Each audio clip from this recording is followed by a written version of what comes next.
ಆರ್ಜಿ ಮಸಾಲ. ಎಂತ ಅಡಿಗೆಯ ರುಚಿಯಾಗೋ ರಹಸ್ಯವು 20 ರೂಪಾಯಿ. ನೋಡಿ, ಅಡುಗೆ ಎಣ್ಣೆಯನ್ನು ಪದೇ ಪದೇ ಅದೇ ಎಣ್ಣೆಯನ್ನು ರಿಪೀಟೆಡ್ ಆಗಿ ಬಳಸ್ತಾ ಇದ್ದರೆ ಅದು ಕ್ಯಾನ್ಸರ್ ಕಾರಕ ಆಗುತ್ತೆ ಅನ್ನೋ ಆಘಾತಕಾರಿ ವಿಚಾರ. ಪದೇ ಬಳಸಿದ ಅಡುಗೆ ಎಣ್ಣೆ ಬಳಕೆ ಮಾಡೋದು ಡೇಂಜರ್. ನೀವು ರೋಡ್ ಸೈಡಲ್ಲಿ ಬೋಂಡಾ ಬಜ್ಜಿ ಎಲ್ಲ ತಿಂತೀರಲ್ಲ, ಅದನ್ನ ಪದೇ ಬಳಸಿರ್ತಾರೆ, ಅದೇ ಎಣ್ಣೆಲೇ ಕರೀತಾರೆ.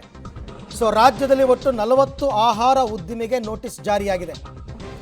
ಟ್ರಾನ್ಸ್ ಫ್ಯಾಟ್ನಿಂದ ಕ್ಯಾನ್ಸರ್ ಸೇರಿದಂತೆ ಆರೋಗ್ಯ ಸಮಸ್ಯೆಗಳಾಗ್ತವೆ. ಹೃದಯ ಸಂಬಂಧಿ ಗಂಭೀರ ಆರೋಗ್ಯ ಸಮಸ್ಯೆ ಅಪಾಯ ಇದೆ. ಕ್ಯಾನ್ಸರ್, ಹೃದಯ ಸಮಸ್ಯೆ, ರಕ್ತನಾಳದ ಸಮಸ್ಯೆ, ಬೊಜ್ಜಿನ ಸಮಸ್ಯೆ ಎಲ್ಲ ಬರುತ್ತೆ. ಬಳಸಿದ ಎಣ್ಣೆಯಲ್ಲಿ ಕರಿದ ಆಹಾರ ಸೇವನೆಯಿಂದ ಅನಾರೋಗ್ಯ ಉಂಟಾಗುತ್ತೆ. 2024ರಿಂದ 26ರವರೆಗೆ 40 ಕಡೆ ನೋಟಿಸ್ ಕೊಟ್ಟಿದ್ದಾರೆ. 28.91 ಲಕ್ಷ ದಂಡವನ್ನು ಹಾಕಿದ್ದಾರೆ. ಸೊ ಯೋಚನೆ ಮಾಡಿ, ಮನೆಯಲ್ಲಿ ಓಕೆ, ತುಂಬ ರಿಪೀಟೆಡಾಗಿ ಮನೆಯಲ್ಲಿ ಎಣ್ಣೆ ಬಳಸಲ್ಲ. ನೀವು ಹೊರಗಡೆ ಬೋಂಡಾ ಬಜ್ಜಿ ಎಲ್ಲ ಯೂಸ್ ಮಾಡ್ತಾರಲ್ಲ, ಅದು ಗೋಬಿ, ಇದನ್ನು ಮೇಲಿಂದ ಮೇಲೆ ಅದೇ ಎಣ್ಣೆನಲ್ಲೇ ಕರೀತಾರೆ ಅವರು. ಅದೇ ಕರೆದ ಎಣ್ಣೆನಲ್ಲೇ ಮತ್ತೆ ಕರೀತಾ ಇರ್ತಾರೆ. ಅದು ವೆರಿ ಡೇಂಜರಸ್.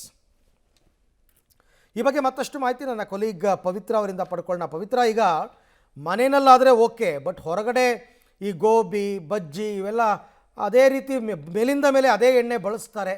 ಸೊ ಏನು ಕ್ರಮ ಇವಾಗ ಇಂಥವ್ರ ವಿರುದ್ಧ ಅಂತ? ಈಗಾಗಲೇ ಬಳಸಿದ ಎಣ್ಣೆಗಳನ್ನ ಪದೇ ಅಡುಗೆಗಳಿಗೆ ಬಳಸಬಾರ್ದು ಅಂತ ಈಗಾಗಲೇ ಆಹಾರ ಉದ್ಯಮಿಗಳಿಗೆ ಎಚ್ಚರಿಕೆಯನ್ನು ಕೂಡ ರವಾನೆ ಮಾಡಲಾಗಿದೆ. ಬಟ್ ರೂಲ್ಸ್ ಅಂತೂ ಉಲ್ಲಂಘನೆ ಆಗ್ತಾನೆ ಇದೆ. ಈಗ 2024ರಿಂದ 26ರವರೆಗೆ ತೆಗೆದುಕೊಂಡ್ರೆ ಅರವಿಂದ್, ಬರೋಬ್ಬರಿ 40 ಕಡೆಗೆ ನೋಟಿಸ್ ಜಾರಿಯಾಗಿದೆ. 28 ಲಕ್ಷ ರೂಪಾಯಿಯಷ್ಟು ಆಹಾರ ಮತ್ತು ಸುರಕ್ಷತಾ ಇಲಾಖೆಯವರು ದಂಡವನ್ನ ಕೂಡ ಕಲೆಕ್ಟ್ ಮಾಡಿದ್ದಾರೆ ಅಂತಂದ್ರೆ ಆ ರೂಲ್ಸ್ ಅನ್ನ ಉಲ್ಲಂಘನೆ ಮಾಡ್ತಾ ಇರುವಂಥದ್ದು. ಎಸ್ಪೆಷಲಿ ಈ ವಿಚಾರದಲ್ಲಿ ವೈದ್ಯರು ತುಂಬಾ ಎಚ್ಚರಿಕೆಯನ್ನು ಹೇಳಿದ್ರು. ಕಳೆದ ಬಾರಿ ಕ್ಯಾನ್ಸರ್ ತಜ್ಞರೇ ಖುದ್ದಾಗಿ ಹೇಳ್ತಾ ಇದ್ರು, ದಯವಿಟ್ಟು ಇದರ ಬಗ್ಗೆ ಗಮನವನ್ನ ಹರಿಸಿ.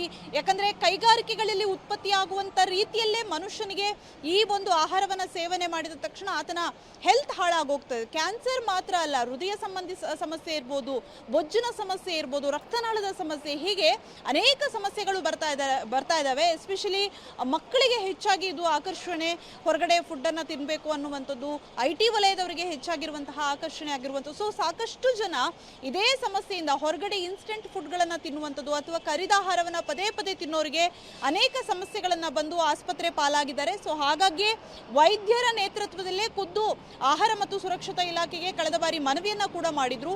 ಸೊ ಈಗ ಒಂದು ವರದಿ ಬಂದಿದೆ, ಬರೋಬ್ಬರಿ 40 ಕಡೆ ಉಲ್ಲಂಘನೆಯಾಗಿದೆ. ಹಾಗಾಗಿ ಅವರಿಗೆ ನೋಟಿಸ್ ಅನ್ನ ಕೂಡ ಜಾರಿ ಮಾಡಿದ್ದಾರೆ ಅನ್ನುವಂಥದ್ದು. ಮಗದೊಂದು ಕಡೆ ಆಹಾರ ಮತ್ತು ಸುರಕ್ಷತಾ ಇಲಾಖೆಯವರು ಆಹಾರ ಉದ್ಯಮಿಗಳಿಂದ ಎಣ್ಣೆಯನ್ನ ಮತ್ತೆ ಮರುಸಂಗ್ರಹಣೆ ಮಾಡ್ತಾ ಇದ್ದಾರೆ. ಈಗ ಅವರು ಪದೇ ಬಳಸಬೇಕಾಗಿಲ್ಲ, ಅದನ್ನ ಮರುಸಂಗ್ರಹಣೆ ಕೂಡ ಮಾಡಬಹುದು. ಮತ್ತೆ ದುಡ್ಡು ಕೊಟ್ರೆ ಅದನ್ನ ವಾಪಸ್ ಕೂಡ ತೆಗೆದುಕೊಂಡು ಹೋಗುವಂತಹ ಒಂದು ಆಯ್ಕೆಗಳು ಕೂಡ ಇದೆ. ಸೊ ಹಾಗಾಗಿ ಜನರ ಜೀವನದ ಜೊತೆ ಚೆಲ್ಲಾಟ ಬೇಡ ಅನ್ನುವಂತಹ ಸಂದೇಶವನ್ನ ಈಗ ಆಹಾರ ಮತ್ತು ಸುರಕ್ಷತಾ ಇಲಾಖೆಯವರು ನೀಡಿದ್ದಾರೆ. ಅರವಿಂದ್, ರೈಟ್, ಥ್ಯಾಂಕ್ ಯು ಪವಿತ್ರ ತಮ್ಮ ಎಲ್ಲ ಮಾಹಿತಿಗಾಗಿ.